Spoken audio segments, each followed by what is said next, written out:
Friends, Indian food retail industry की अगर बात करें तो डीमार्ट का नाम तो याद आता ही है, क्योंकि पिछले कुछ सालों में जिस रफ्तार से इस कंपनी ने तरक्की की है वो वाकई में हैरान कर देने वाली है। दरअसल पिछले 4 सालों में डीमार्ट के शेयर्स की कीमत लगभग 590% ऊपर जाते हुए 616 रुपए से बढ़कर आज 4300 रुपए तक पहुंच चुका है।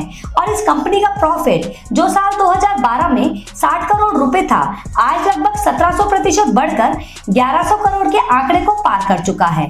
अब ऐसे में सवाल ये आता है कि डीमार्ट आखिर ऐसी कौन सी बिजनेस स्ट्रेटेजी फॉलो करता है जिसके दम पर आज वो रिलायंस रिटेल और फ्यूचर रिटेल जैसी जायंट कंपनी को भी पीछे कर चुका है।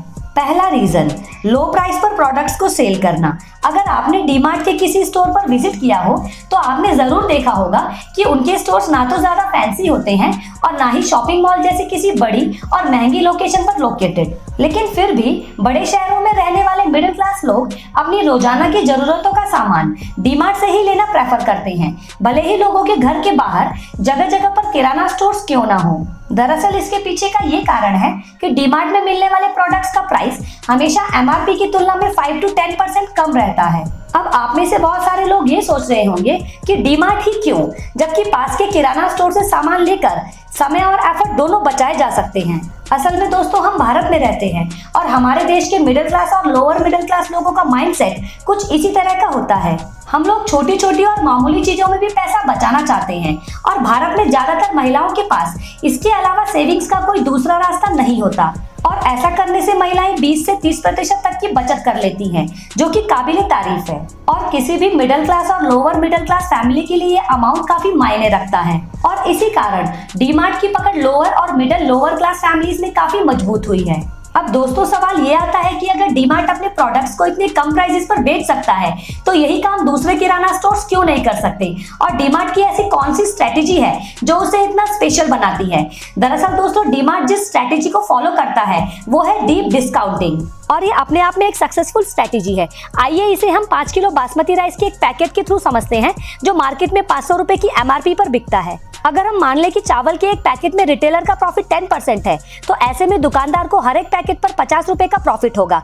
यानी अगर वो दुकानदार इस बासमती राइस के 1000 पैकेट एमआरपी पर बेच देता है तो उसका टोटल प्रॉफिट 50,000 रुपए होगा। लेकिन अगर यही पैकेट 500 रुपए की एमआरपी की जगह 5% डिस्काउंट देकर बेचा जाए तो इसका सेलिंग प्राइस 475 रुपए होगा और ऐसे में रिटेलर का प्रॉफिट 50 रुपए के बजाय 25 रुपए होगा।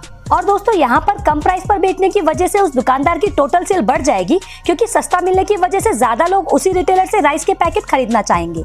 यानी जहाँ वो रिटेलर पहले सिर्फ 1000 राइस के पैकेट ही बेच पाता था, प्राइस कम होने के बाद उतने ही समय में उसके 1500 पैकेट चावल के बिकने लगे। इस तरह 25 रुपए पर पैकेट के प्रॉफिट से उसका कुल टोटल प्रॉफिट 37,500 रुपए होगा। दोस्तों, अब आप सोच रहे होंगे कि रिटेलर का सेल बढ़ने के बाद भी उसका पहले से कम प्रॉफिट हुआ, तो ये स्ट्रेटेजी डीमार्ट के लिए फायदेमंद कैसे साबित हुई। असल में दोस्तों, प्रॉफिट कम करके उन्हें सस्ते दामों पर बेचने पर रिटेलर्स को इसके अलावा भी कई बड़े बड़े फायदे होते हैं जिन्हें डीमार्ट की तरह हर एक रिटेलर नहीं समझ पाता। इसमें सबसे बड़ा बेनिफिट ये है कि ऐसा करने पर रिटेलर का सेल बूस्ट होता है, जिसका मतलब ये है कि ज्यादा से ज्यादा लोग इस राइस के पैकेट को खरीदने के लिए स्टोर में आते हैं। अब चूंकि डीमार्ट के स्टोर्स में इस राइस के पैकेट्स के अलावा और भी हजारों अलग अलग तरह के प्रोडक्ट्स होते हैं, तो ऐसे में जिन्हें केवल राइस पैकेट लेना होता है वो अच्छे ऑफर्स देखकर कुछ दूसरी चीजें भी खरीद लेते हैं।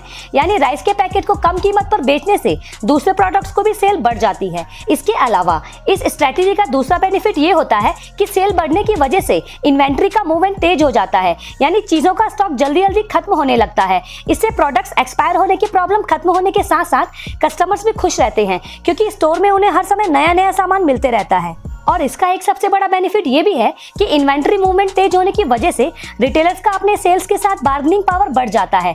फॉर एग्जांपल, अगर दूसरे रिटेलर्स बासमती राइस के पैकेट्स को 450 रुपए में खरीदते हैं, तो ऐसे में डीमार्ट 1000 की जगह 5000 पैकेट्स का ऑर्डर देकर सेम सेलर से 10% का डिस्काउंट मांग सकता है। अब चूंकि सेलर को एक साथ इतना बड़ा ऑर्डर मिल रहा होता है, तो वो भी कम प्रॉफिट होने के बावजूद डीमार्ट का ये एक्स्ट्रा 10% डिस्काउंट देने के लिए तैयार हो जाता है।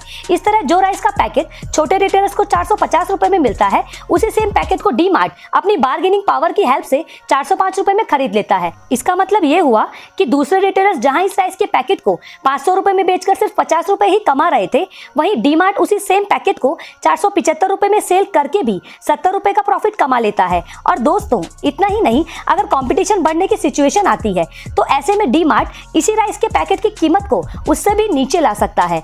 इस तरह फ्रेंड्स, कम प्राइस रखने के बाद भी डी मार्ट सबसे ज्यादा प्रॉफिट कमाता है और यही इस डीप डिस्काउंटिंग स्ट्रेटेजी की असली पावर है। चलो ये तो बात हुई कि डी मार्ट छोटे रिटेलर्स को किस तरह से बीट कर रहा है, लेकिन अब दूसरा प्रश्न ये आता है कि ये मार्केट के बड़े बड़े प्लेयर्स जैसे रिलायंस रिटेल, बिग बाजार और मोर रिटेल को किस तरह से कॉम्पिटिट करता है, क्योंकि ये जायंट्स भी डीप डिस्काउंटिंग स्ट्रेटेजी को फॉलो करते हैं। एक्चुअली दोस्तों, डी मार्ट के पास इनके लिए कई अलग अलग स्ट्रेटेजीज हैं और इनमें सबसे पहली चीज है डी मार्ट का केयरफुल नेचर। असल में बिजनेस को फैलाने के मामले में डी मार्ट शुरुआत से ही हद से ज्यादा केयरफुल रहा है। यही वजह है कि 19 सालों से भी ज्यादा समय तक मार्केट में होने के बावजूद भी आज पूरे भारत में डी मार्ट के सिर्फ 263 ही स्टोर्स हैं, जबकि आज के समय में रिलायंस के पास 12,000, बिग बाजार के पास 300 और मोर रिटेल्स के पास 780 स्टोर्स हैं। दोस्तों, डी मार्ट का इतनी स्लो स्पीड से एक्सपेंड करने का कारण यह है कि इसने जल्दीबाजी में स्टोर्स को खोलने के बजाय अपने कस्टमर्स को समझने, ऑपरेशनल इफिशियंसी को बिल्ड करने और सप्लायर्स के साथ एक मजबूत रिलेशनशिप बनाने जैसे कामों पर ध्यान दिया। यही बात है कि साल 2002 की शुरुआत से आज तक डी मार्ट का कोई भी स्टोर बंद नहीं किया गया है, जबकि इसके कॉम्पिटिटर्स पर अगर नजर डाली जाए तो वे समय समय पर अपने नए स्टोर्स को ओपन करते रहते हैं और उनके न चलने पर उन्हें बंद करते नजर आते हैं। इसके अलावा फ्रेंड्स, डी मार्ट की दूसरी आम स्ट्रेटेजी ये है कि इन्होंने स्टोर्स को रेंट पर लेने के बजाय हमेशा प्रॉपर्टी को ओन कर लिया है, जिससे ये रेंटल कॉस्ट पर खर्च होने वाले करोड़ों रुपए बचा लेते हैं।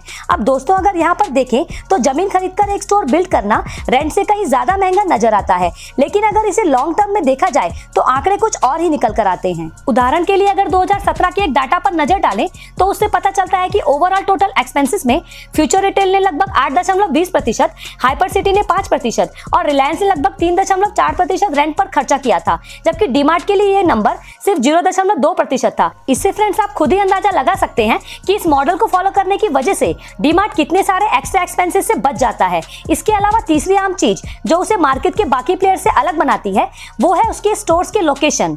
दोस्तों, जैसा कि हमने आपकी वीडियो को शुरुआत में बताया था कि डी मार्ट के स्टोर्स कभी किसी फैंसी लोकेशन पर नजर नहीं आते हैं, क्योंकि डी मार्ट जानबूझकर अपने ज्यादातर स्टोर्स ऐसे सिटीज में बनाता है जहां रियल एस्टेट का प्राइस बड़े महानगरों की तुलना में बहुत कम होता है।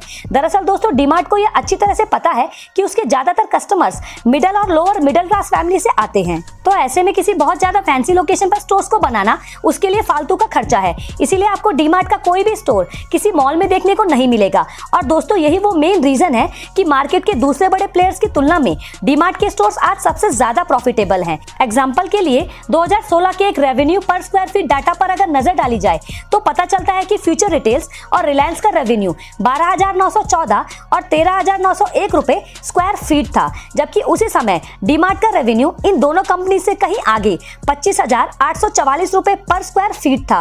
और सिर्फ रेवेन्यू ही नहीं बल्कि प्रॉफिट में भी डी मार्ट इन दोनों से कहीं ज्यादा आगे था, जहां फ्यूचर रिटेल्स और रिलायंस के 252 और 232 रुपए के प्रॉफिट की तुलना में डी मार्ट का प्रॉफिट 965 रुपए पर स्क्वायर फीट था। और दोस्तों, ये कोई छोटा मोटा डिफरेंस नहीं बल्कि 300% से भी ज्यादा का डिफरेंस है, जिसको डी मार्ट ने अपनी ब्रिलियंट स्ट्रेटेजी के दम पर हासिल किया है। और दोस्तों, यही वो स्ट्रेटेजी है जो आज भी वो अपनाता है, और यही वो सीक्रेट स्ट्रेटेजी है जो आज डी मार्ट को इंडियन फूड रिटेल इंडस्ट्री का एक डोमिनेटिव प्लेयर बनाती है। दोस्तों, ऐसे ही वीडियोस को देखने के लिए वीडियो को लाइक कीजिए, शेयर कीजिए और चैनल को सब्सक्राइब करना बिल्कुल मत भूलिएगा।